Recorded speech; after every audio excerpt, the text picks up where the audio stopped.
Hey, it's Jen for Tested, here to share a project that combines two of my all-time favorite things, Halloween and dioramas. This is what I've been obsessing over for the past month, and I'm so excited to introduce this mini laser cut haunted house. This is a model kit that I designed, and you can download the files to laser cut this and make your own at home. But today I'm going to walk through the entire design process from prototyping to iterating and how I came up with this. And we're also going to put one together so you can see the entire assembly process and also talk about some detail and finish work you can do to really take this to the next level. So the idea first developed from this idea of a pumpkin as an enclosure. Earlier last year, I designed a book nook kit, which is a diorama that fits inside of a bookshelf. And I really like this idea of a compact form factor where you can kind of create a scene inside of a space. So I started out with the pumpkin, and there is a thing you can get now called a funkin. I know it's a terrible name, but it's a carvable foam pumpkin. So it's made for crafting. And what I did was to cut into this with a hot foam knife and figure out kind of the real estate that I had to work with inside. It's a fairly small space to work with, but I wanted to see what size I could get.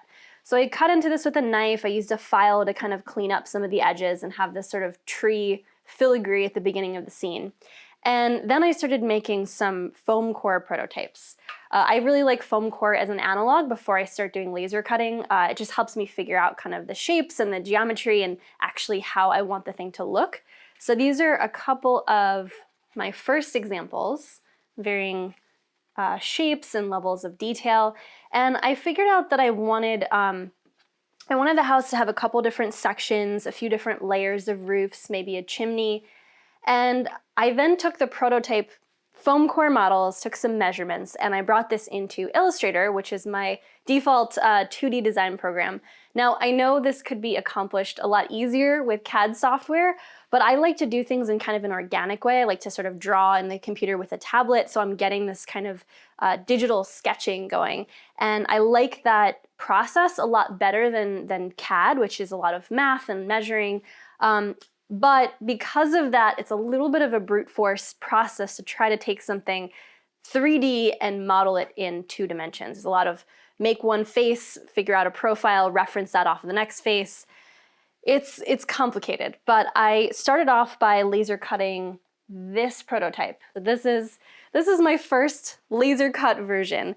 And it's not much to look at, but this is actually surprisingly complicated to solve for how all the pieces are going to match up. I wanted to hide all of the finger joints, so this came out first. But I took a step back and looking at this, and I was just looking at this compared to my sketches and thinking, it doesn't have a lot of personality. There's not a lot of movement.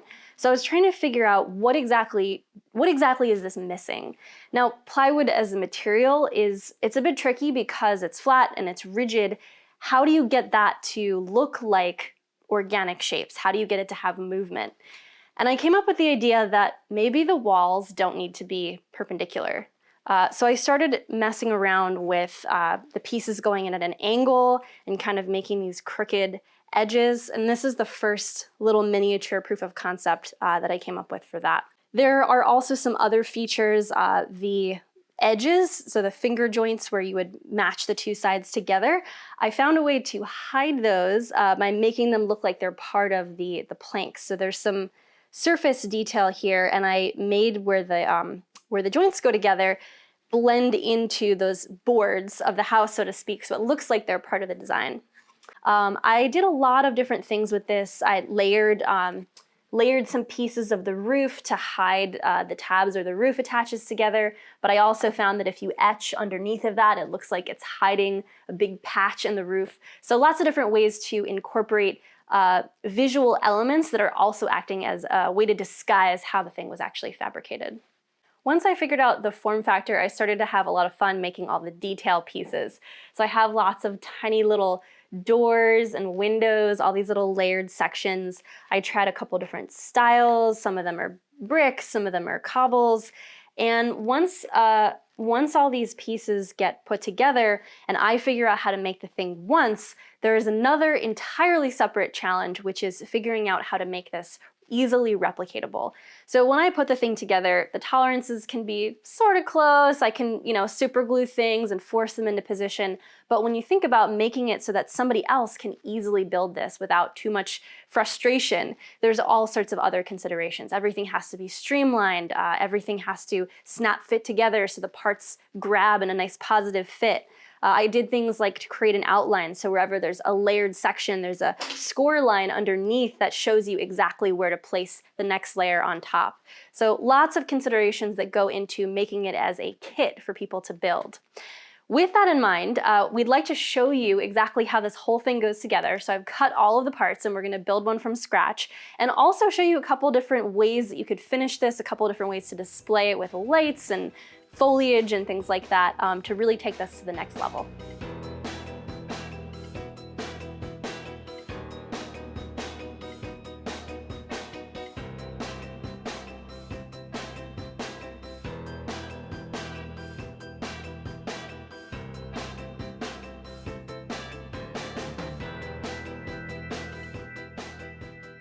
So these are all of the parts of the kit. I have everything laid out on the table here and kind of organized and knolled.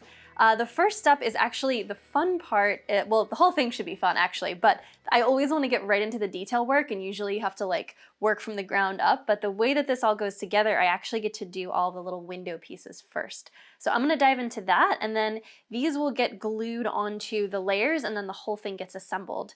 And there's a combination of, some of this is press fit parts, and then some of them are layered to add dimension, and those will just get glued on top of each other. Finish gluing all of the window and door pieces. Look how cute they are. Tiny, tiny, tiny little parts. And I'm gonna move on to gluing the thatch parts on the roof. This I thought this is a little clever piece of design. The tabs where the roof attaches to the main wall, instead of seeing those, I decided to hide them with an extra layer of thatch. So it adds a little bit of dimension, and then I also etched some kind of holes, so it looks like that piece is there to patch a hole in the roof, but really it's just hiding my tabs. And again, there's outlines on all of the sections, very faint, but you can see exactly where the part is supposed to line up, and that just goes right there. And then I'm using some aerosolized accelerator to hold that, get that glue to set right away. Another consideration that I made was optimizing, so like for those score lines, for example, the score line goes all the way around, but all of the area on the edge, I don't need it to be a line because it's then going to cut over it. So I went in and deleted out every line that's like redundant. I deleted every section of it to save on time.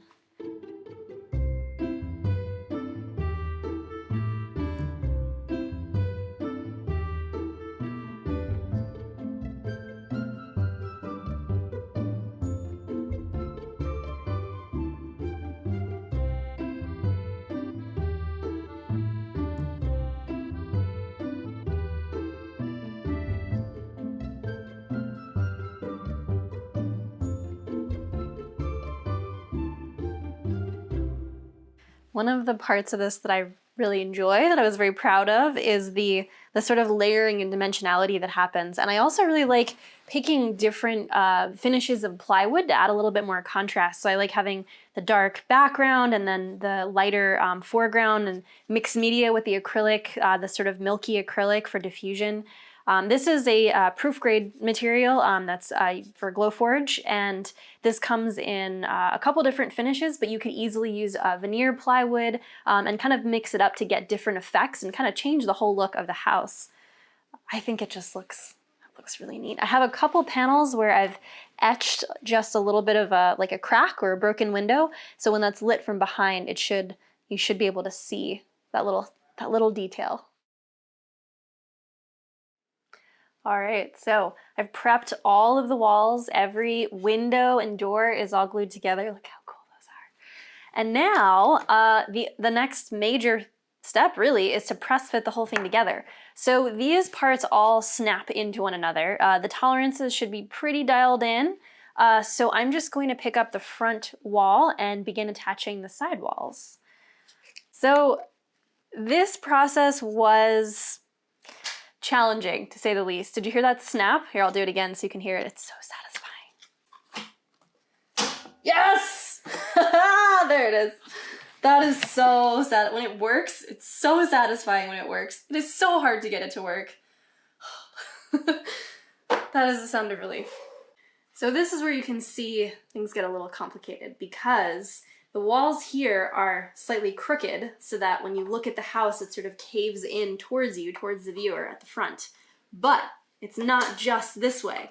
This wall also has an angle. So you've got this angle going this way and this angle going this way. So you've got this weird acute angle on the inside. I can't describe for you how complicated it was to figure that out. There's a lot of referencing of different profiles, but it works, and it's not something that you typically see in laser cutting. Victory! Here is the main house structure, all assembled, no glue needed. And I'm going to attach this to the base just to lock everything in position. And I have a couple options. I made two variations on this depending on how you plan to display it. So for one version, you can attach the house to the base and you can have a very sort of slim profile all the way around. So you can see that it doesn't really extend out too much. This is where the staircase will go. And on this option, I've included in the kit some of these little spikes. These are like little floral picks. And if you want to attach this to some foam or some moss or something in some type of diorama arrangement, you can use these spikes and these will press fit into the bottom of the base, just like this, like that. And then you can have the whole piece stick into your foam. If you want to do this as a tabletop display, you would simply not use the spike, and there is a trace on the bottom piece here, so you actually create a two-layer base, and then you would stack this up and have a nice tabletop presentation there. I'm going to go with the spikes for this one because I think I'm going to put this into a larger, kind of more organic diorama.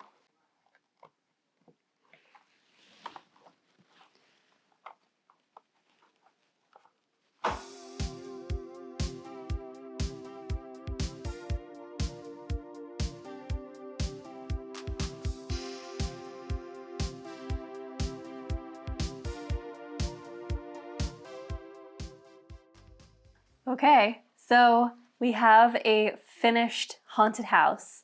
This is the completed kit with all the parts. There's a couple little scenic elements that you can add in different ways. You could finish right here. You can put some lights inside. I added a few little details. I don't know if you can see this from the front, but I put some little silhouettes in some of the windows. So there's like a cat, there's some creepy figures in there. So you can light this in a couple of different ways. I found these colored tea lights. There's also little strings of fairy lights that you could tuck up inside there. The lighting really adds an extra touch, and if you have the frosted window panes, you can get that kind of diffusion and create some silhouettes and some cool lighting effects. You could also do kind of like a backdrop light and then also the interior light, which I think looks really cool here inside the pumpkin. I also cut a couple of additional trees to kind of fill out the rest of the scene. It is surprisingly hard to work on a round shape on the inside, but because it's foam, you can cut into it and you can kind of poke stuff into the walls and fill that in that way. I have another idea that I think is gonna look really cool, and I've had this thing for a while. It is a decorative lantern. This is for like candles, and I've had this for a long time. What I've done is I removed the glass panes and I cut new ones out of acrylic, and I just used like a score line on the acrylic here to get some detail. I just added a little spider web. You could put some cracks in the glass, some different effects. And I want to create a whole scene with the haunted house inside of this lantern using some of these floral decoration stuff. These are really neat. I found these at Michael's, kind of like a foliage mat, but the scale is perfect for miniatures. It's like made for this. There's even dirt flocking on the back, just like fantastic. So I think what I'm gonna do is create kind of a layered sort of landscape using some foam to fit inside of the lantern, attach the house using those spikes to poke into the foam, and then I'll dress the rest of the scene with some of these little headstones, some fence pieces, and kind of build out this little landscape with the haunted house.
I can hardly contain my excitement. These far exceeded my expectations. They came out so cool, and I feel like my laser cutting skills have leveled up just a little bit.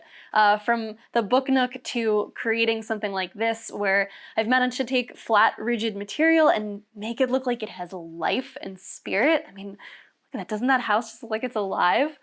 I really like this pumpkin form factor for Halloween, having this little space you can peer inside with the tree filigree at the front, but I'm also really partial to this mossy landscape, this kind of 360 diorama with the lights inside. I think it looks so cool. I hope you get a chance to make one of these for yourself. I will have the files and assembly instructions on my Etsy shop. It will also be available in the Glowforge catalog. So for Glowforge users, go on over there and check it out. You can download it. It'll have all the settings and everything that you need. I hope this has got you in the Halloween spirit. It certainly has for me. I'm feeling extra spooky and really excited. Happy Halloween, everybody. We'll see you next time.